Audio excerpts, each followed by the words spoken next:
Hello guys, आपका मेरे channel भगवान GIC कोडदार में हार्दिक स्वागत है। आज की वीडियो सीटेट मैथ्स जो 2024 का प्रश्न पत्र है उसके मैथ्स के पोर्शन के 30 प्रश्नों का हल प्रस्तुत किया गया है। आइए वीडियो शुरू करते हैं।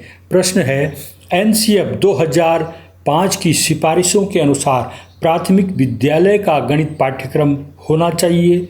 ये बच्चों को उन्नत गणित के लिए तैयार करके, B बच्चों के रोज़मर्रा के अनुभवों से संबंधित कराकर, C प्रक्रियात्मक ज्ञान पर ध्यान केंद्रित करके, D गणितीय अवधारणाओं में कठोरता प्रदान करके। इसका सही उत्तर है बच्चों के रोज़मर्रा के अनुभवों से संबंधित कराकर।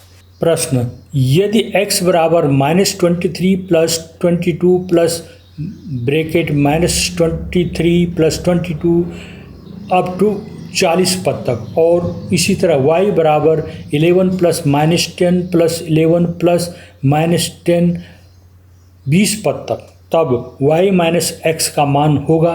कैसे हल करेंगे इसको? इसमें दिया है हमें x बराबर -23 + 22 प्लस -23 + 22 40 पद तक और y का मान दे रखा है 11 + -10 + 11 + -10 20 पद तक। पहले स्टेप में हम करेंगे x का मान निकालेंगे। यहाँ हर दो पदों का योग है, -23 और +22 बराबर -1। इस तरह से ये पद लिखे गए। तो कुल 40 पद हैं, जोड़े हो गए 20 जोड़े, तो x का मान हो जाएगा, क्योंकि दो जोड़े का मान है -1, 20 जोड़ों को मान हो जाएगा -20। स्टेप सेकंड में हमने करना है y का मान निकालना है। हर दो पदों का योग है यहाँ पर 1 + 1 का, तो 20 पदों में जोड़े हो गए 10 जोड़े, तो y बराबर हो जाएगा 10 × 1 बराबर 10 हो जाएगा। अब हमको y - x निकालना है, तो y - x बराबर हो जाएगा, y की जगह यहाँ 10 है और माइनस का चिन्ह लगेंगे और उसके बाद -20 x का मान है, तो माइनस इंटू माइनस का प्लस हो जाएगा। 10 + 20 = 30। सही आंसर इसका 30। प्रश्न, गणित में निम्नलिखित में से कौन सा शिक्षण अधिगम संसाधन दृष्टिबाधित छात्रों के लिए उपयोग नहीं किया जा सकता है? टाइल्स, जियोबोर्ड, जियोजेब्रा, टेलर का अबेकस। आंसर है इसमें जियोजेब्रा, क्योंकि यह एक कंप्यूटर आधारित विजुअल सॉफ्टवेयर है जो मुख्यतः स्क्रीन पर ग्राफ और आकृति दिखाता है। दृष्टिबाधित छात्रों के लिए इसका उपयोग संभव नहीं है। आंसर होगा इसका जियोजेब्रा। प्रश्न, उस बालक को जो संख्याओं को गलत पढ़ता है निम्नलिखित में से कौन सी अधिगम अयोग्यता होगी? देहमान्य दोष, पठन दोष, अजीर्ण दोष या गणन दोष? आंसर है इसमें पठन दोष। रीडिंग डिसेबिलिटी है, उसमें संख्याओं या शब्दों को गलत पढ़ना इसी श्रेणी में आता है, तो सही उत्तर हो गया इसका पठन दोष। प्रश्न, 10:25 घड़ी की सुइयों के बीच प्रतिवर्ती कोण होगा 197, 180, 210 या 192? सॉल्यूशन होगा इसका मिनट की सुई का कोण। मिनट की सुई 25 मिनट पर है, प्रत्येक मिनट बराबर होता है 6 डिग्री, तो 25 मिनट पर हो गया 25 छका 150 डिग्री होगी, यानी मिनट की सुई 150 डिग्री पर होगी। स्टेप सेकंड में घंटे की सुई का कोण 10:25 पर, घंटे की सुई 10 बजे पर 10 × 30 अंश बराबर 300 अंश हो जाएगा। 25 मिनट का अतिरिक्त भाग है इसमें, तो 25/60 × 30 हो जाएगा, बराबर हो जाएगा 12.5 डिग्री। इनको जोड़ेंगे, 300 में 12.5 जोड़ेंगे, 312.5 डिग्री का कोण बनेगा। दोनों सुइयों के बीच का कोण 312.5 डिग्री माइनस 150 डिग्री घटाएंगे तो 162.5 डिग्री, यह छोटा कोण होगा। और प्रतिवर्ती कोण क्या हो जाएगा? संपूर्ण कोण में से हमको ये घटा देना होगा। 360 अंश में से 162.5 डिग्री घटाएंगे तो 197.5 डिग्री आंसर आएगा इसका। प्रश्न, यदि किसी त्रिभुज का एक कोण 130 डिग्री है तो अन्य दो कोणों के समद्विभाजक के बीच का कोण कितना है? 155 डिग्री, 65 डिग्री, 115 डिग्री या 130 डिग्री। सॉल्यूशन होगा इसका, त्रिभुज के एक कोण यानी 130 अंश है तो शेष दो कोणों का योग क्या होगा? त्रिभुज के तीनों अंतों कोणों का 180 में से घटाएंगे 130 अंश को, 50 अंश आ जाएगा। कोण समद्विभाजक प्रमेय, किसी त्रिभुज में यदि दो कोणों के समद्विभाजक खींचे जाएं तो उनके बीच का जो कोण होता है 1/2 तीसरा कोण प्लस 180 डिग्री होता है। तो यहाँ पर तीसरा कोण हो जाएगा, दे रखा है यहाँ पर। अब हमने यहाँ मान रखना है 1/2 गुणा 130 अंश प्लस 180 अंश, जोड़ के इसको आगे हल करेंगे, जोड़ेंगे तो ये हो गया 8 3 11, 1 और 1 2 और 1 3, 310। उसका आधा करेंगे, 310 का आधा 155 डिग्री। सही उत्तर है 155 डिग्री, विकल्प ए। यदि 37/13 बराबर 2 + 1/1 a plus upon b plus 1/c, जहाँ ए बी सी प्राकृतिक संख्याएं हैं, तब ए बी और सी का मान क्रमशः है 1 5 3 या 1 3 5 या 1 5 2 या 1 2 5। हल करेंगे इसको, दिया है हमको, प्रश्न लिख देंगे यहाँ पर। जहाँ ए बी सी प्राकृतिक संख्याएं हैं, पहले 37/13 को मिश्र भिन्न में बदलेंगे। 37/13 क्या हो जाएगा? 13 दूना 26 और 26 और 11 37, तो 2 सही 11/13 हो गया। अब 11/13 को कंटिन्यूड फ्रैक्शन में बदलेंगे तो इसे उल्टा करेंगे 13/11, तो 11 कम 11 और 2 13, तो 1 + 2/11 हो गया। अब ये बराबर 1 आ गया यहाँ पे। अब शेष भाग 2/11 को 11/2 लिखेंगे, बराबर ये क्या हो जाएगा? 2 पंजे 10 और 11, 5 धन 1/2, तो बी हो गया 5 और सी हो जाएगा 1/2 को उल्टा करेंगे 2/1 यानी सी बराबर 2 हो गया। तो इसके आंसर हो गया विकल्प सी 1 5 2। 216 घन मीटर आयतन वाले एक घनाभ में 6 सेंटीमीटर भुजा वाले कितने घन फिट किए जा सकते हैं?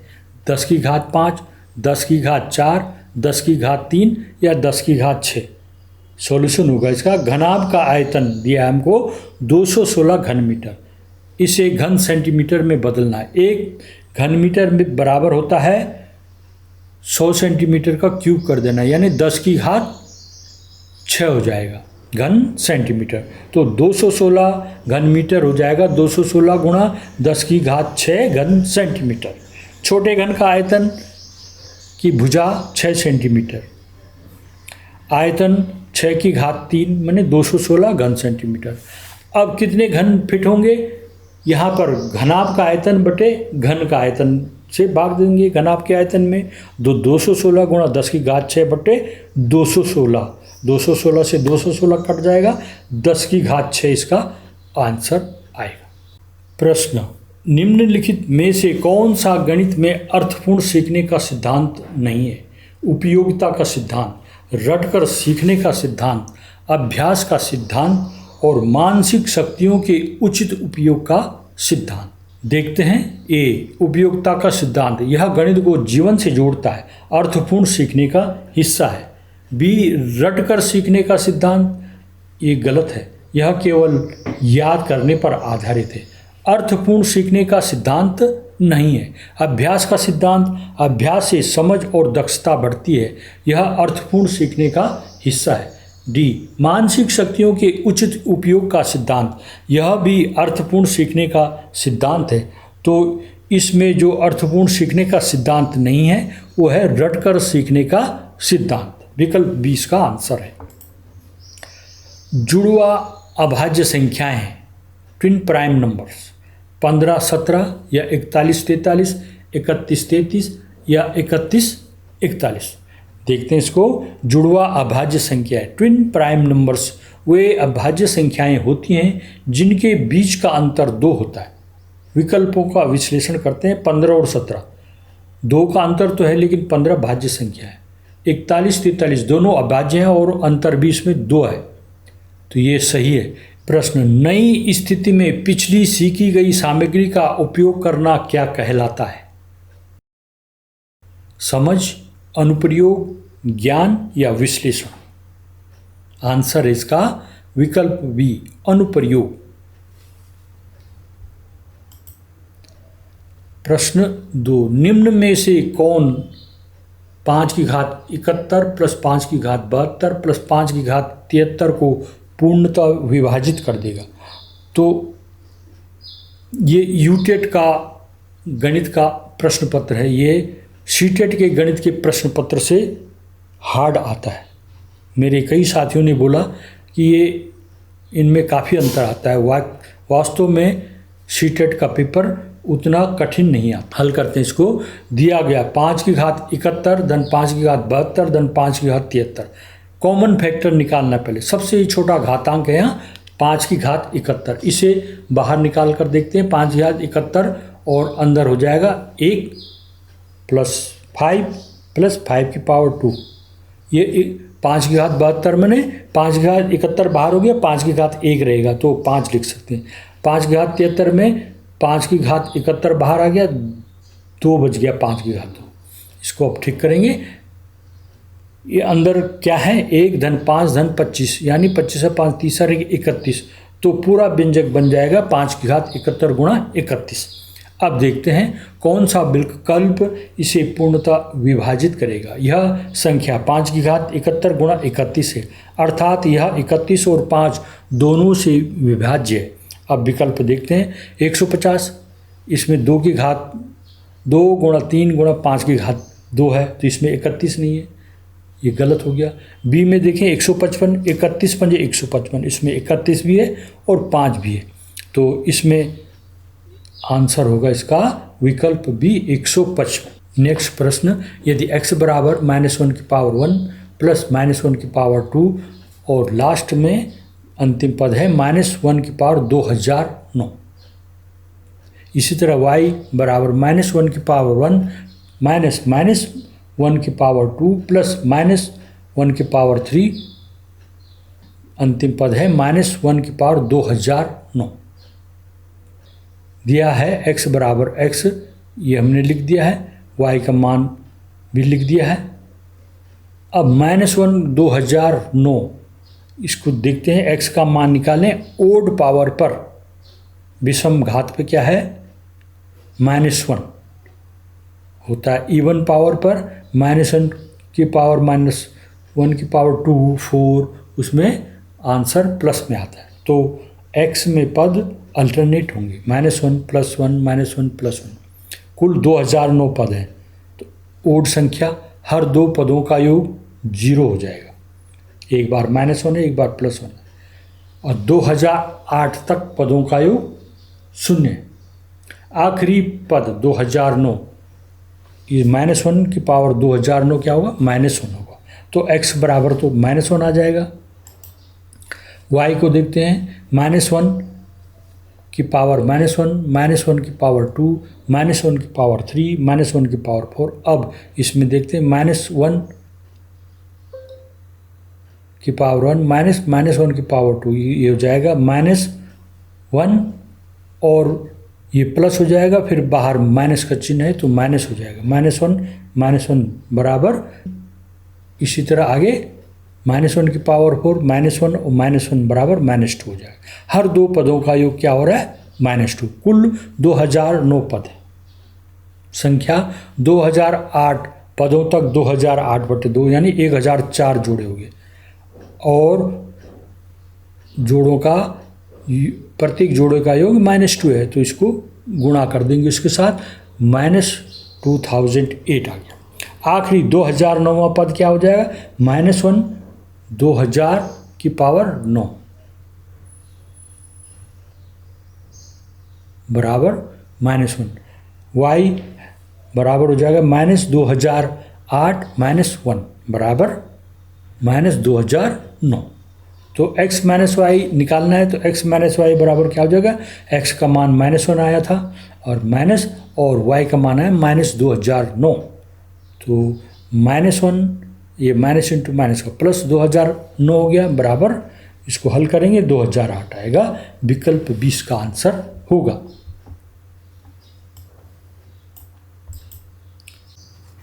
प्रश्न, एक तार को कुछ छोटे टुकड़ों में काटा गया है। प्रत्येक छोटे टुकड़े को एक 3 सेंटीमीटर भुजा वाली वर्ग के रूप में मोड़ा गया है।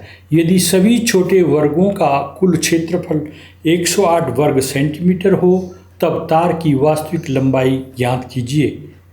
108, 136, 144 या 138 सेंटीमीटर। हल होगा इसका, दिया गया तार को छोटे टुकड़ों में काटकर हर टुकड़े से 3 सेंटीमीटर भुजा वाला वर्ग बनाया गया। सभी वर्गों का कुल क्षेत्रफल 108 वर्ग सेंटीमीटर है, दे रखा है यहाँ पे। स्टेप फर्स्ट में देखेंगे, एक वर्ग का क्षेत्रफल क्या होता है, भुजा का स्क्वायर, और वर्ग की भुजा है 3 सेंटीमीटर, 3 का स्क्वायर हो गया 9 वर्ग सेंटीमीटर।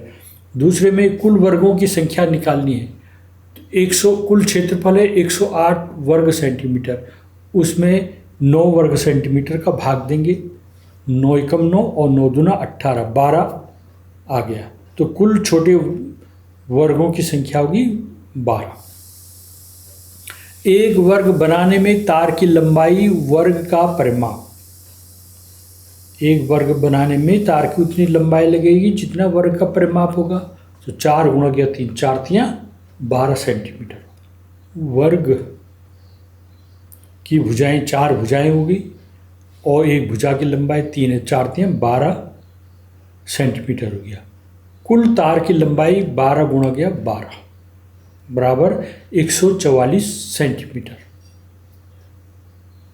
एक वर्ग का परिमाप है 12 और 12 वर्गों का परिमाप हो जाएगा 12 गुणा गया 12 यानी 144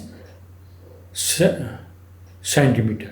तो तार की लंबाई होगी 144 सेंटीमीटर, विकल्प बी सही है। माउंट एवरेस्ट 8,850 मीटर की ऊंचाई पर है। इसका आधार 5,400 मीटर की ऊंचाई पर है। यहाँ तापमान 1 डिग्री प्रति 100 मीटर की दर से गिरता है। यदि आधार का तापमान 5 डिग्री सेंटीग्रेड है तो शीर्ष का तापमान क्या होगा। हल करेंगे इसको। माउंट एवरेस्ट की ऊंचाई है 8,850 मीटर और आधार की ऊंचाई 5,400 मीटर। आधार का तापमान 5 डिग्री सेंटीग्रेड तापमान गिरने की दर है 1 डिग्री सेंटीग्रेड प्रति 100 मीटर। प्रति 100 मीटर में 1 डिग्री सेंटीग्रेड तापमान कम हो जाता है। ऊंचाई का अंतर निकालना हमको 8,850 में से 5,400 घटा देंगे तो 3,450 मीटर आ गया। तापमान में गिरावट क्या हो जाएगी, 100 मीटर पर 1 डिग्री सेंटीग्रेड तापमान गिरता है तो 3,450 मीटर पर कितने गिरेगा, 100 से भाग देंगे 34.5 डिग्री सेंटीग्रेड। शीर्ष का तापमान 5 डिग्री सेंटीग्रेड में से हमने 34.5 डिग्री सेंटीग्रेड घटा देना है तो ये आएगा -29.5 डिग्री सेंटीग्रेड। आंसर है इसका -29.5 डिग्री सेंटीग्रेड तापमान होगा शीर्ष पर। प्रश्न, 20 लोगों की एक पार्टी एक रेस्तरां में गई और उन्होंने प्रत्येक के लिए 36.60 रुपये का भोजन ऑर्डर किया, लेकिन उनमें से 5 लोग पैसा लाना भूल गए। बिल चुकाने के लिए 15 लोगों को और कितना अधिक भुगतान करना पड़ेगा। हल करते हैं इसको। कुल बिल निकालें तो 20 लोगों ने भोजन ऑर्डर किया, प्रत्येक को देना था 36.60 36 रुपये 60 पैसे, तो 20 से गुणा करेंगे तो आएगा 732 रुपये। अब भुगतान करने वाले लोग 5 लोग पैसा लाना भूल गए तो केवल 15 लोगों ने भुगतान किया। प्रत्येक का नया भुगतान क्या होगा, 732 रुपये 15 में बांट देना है तो 15 से भाग देंगे तो 48.80 रुपये हो गया। तो अतिरिक्त भुगतान पहले प्रत्येक को देना था 36 रुपये 60 पैसे, अब देना है 48 रुपये 80 पैसे। तो अंतर हो गया 48 रुपये 80 पैसे में से 36 रुपये 60 पैसे घटा देंगे, तो घटा कर आया 12 रुपये 20 पैसे। तो इसका उत्तर है विकल्प ए 12 रुपये 20 पैसे। प्रश्न 1948 को रोमन अंकों में लिखना है हमने। ये विकल्प दे रखे हैं MCM XV III, इस तरह से कौन विकल्प आंसर होगा इसमें। तो देखते हैं पहले 1948 को रोमन न्यूमेरल्स में बदलना है। तो रोमन में बदलने के लिए हमें मालूम होने चाहिए 1000 को M कहते हैं, और C 100 के लिए, X 10 के लिए, L 50 के लिए, V 5 के लिए, और जो एक I का डंडा है उसको 1, है ना। तो अब हम इसको हल करेंगे। 1000 के लिए M हो गया, 900 के लिए क्या होता है, 100 के लिए, 900 के लिए क्या होगा, जो 1000 है उसमें से 100 कम कर देंगे 900 हो जाता है। तो जब कम 1000 से 100 कम होगा तो C को बाईं तरफ लिखना है, अगर 100 अधिक होगा तो C को दाहिनी तरफ लिखना है। अगर 1100 होता तो इसको MC लिखा जाता है, 9 से है तो इसको CM लिखेंगे। इसी तरह से 40 को L मैंने 50, 50 10 कम है 40, तो X को L से पहले लिखना है। बाद में लिखने वाली संख्या जुड़ जाती हैं, जैसे 8 है, B को 5 लिखेंगे, 5 और 3 8, इस तरह से लिखते हैं इनको। अब इन्हें जोड़ना है। 1948 1000 प्लस 900 प्लस 40 प्लस 8, इनको हमने विस्तारित रूप में लिख दिया। अब इनका मान लिखे, 1000 मैंने M, 900 मैंने CM ऊपर लिखे हमने, और XL हो गया 40, VII हो गया 8। इसको हम लिखेंगे MCM XL VII। विकल्प 20 का आंसर सही है।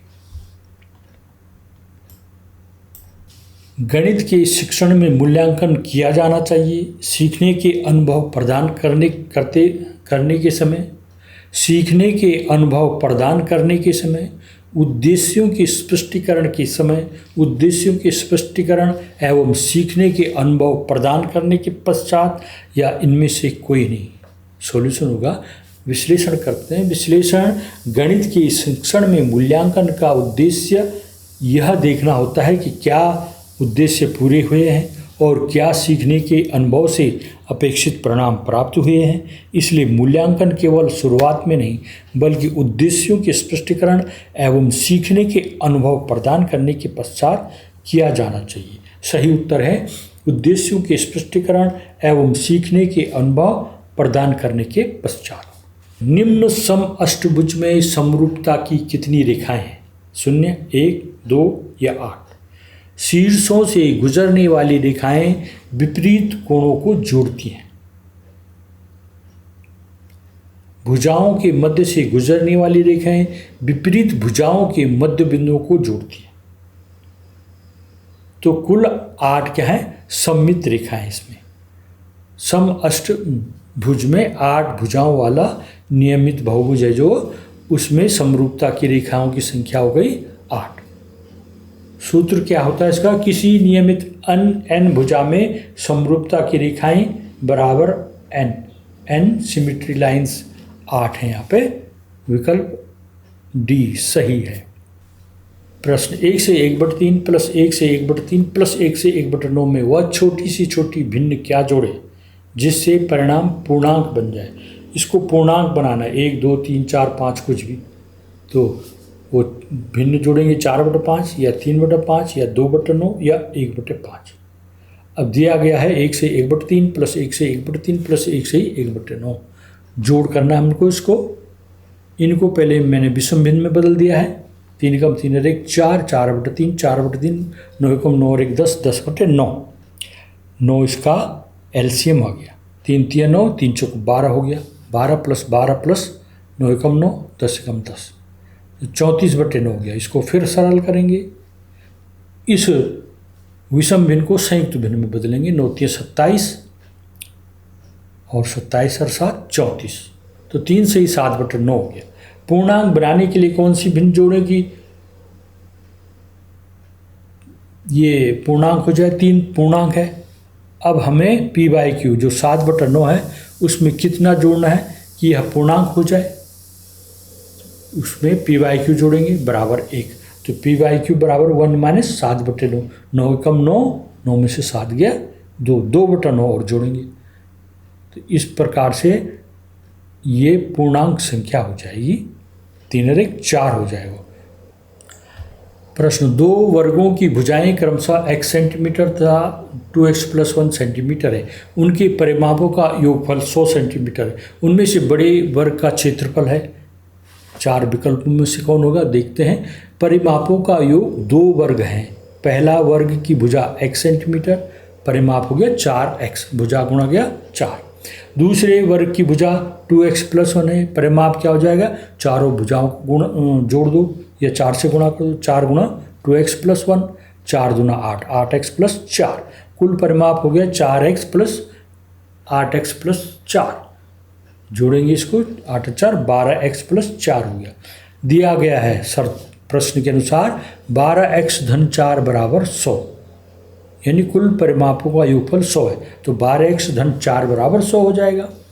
इसको आगे करेंगे, 12x = 96 हो जाएगा और x बराबर 12 × 96, 8 आ जाएगा। बड़े वर्ग की भुजा 2x + 1 है, तो ये हो जाएगा 2 × 8 + 1, 2 × 8 16, 1 17, 17 सेंटीमीटर भुजा हो गई बड़े वर्ग की। छोटे बड़े वर्ग का तब क्षेत्रफल क्या होगा, भुजा का स्क्वायर, 17 का स्क्वायर 289 होता है। तो सही उत्तर है 289। दी गई श्रृंखला में बॉक्स में क्या आएगा, 79 87, यहाँ पर क्या आएगा 89 83 और 91 है। हल करेंगे इसके। दी गई श्रृंखला 79 87, रिक्त स्थान 89 83 91।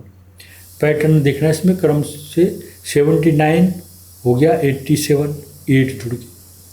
87 में फिर घट रहा है 6, तो 81 हो जा रहा है ये।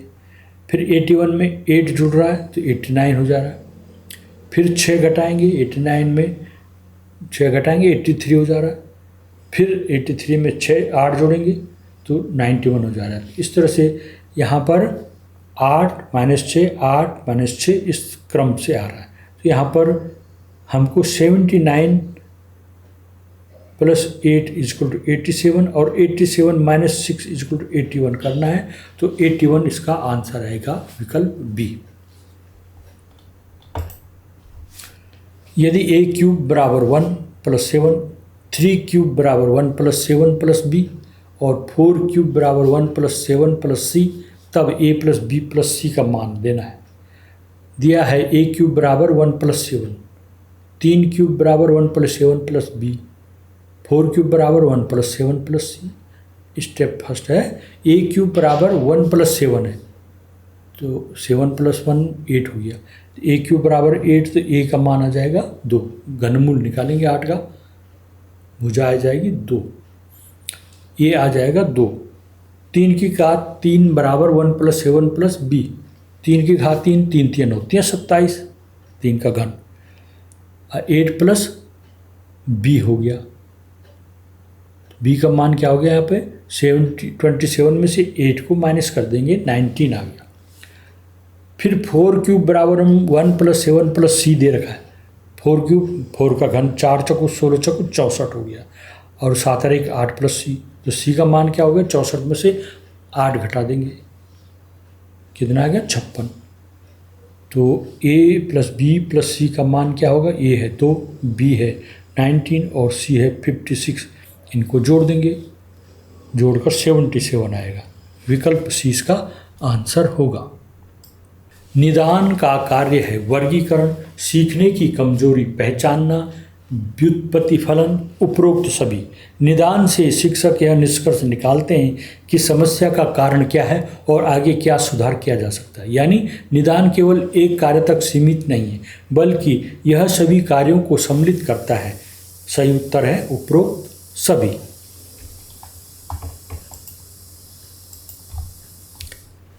प्रश्न, गणित में गणना कौशल को बढ़ाया जा सकता है केवल वैचारिक ज्ञान देकर, केवल एल्गोरिथम का वर्णन करके, कक्षा में हाथों की गतिविधियों को करा के, या बहुत सारे अभ्यासों के बाद संप्रतियों और प्रक्रियाओं को स्पष्ट करके।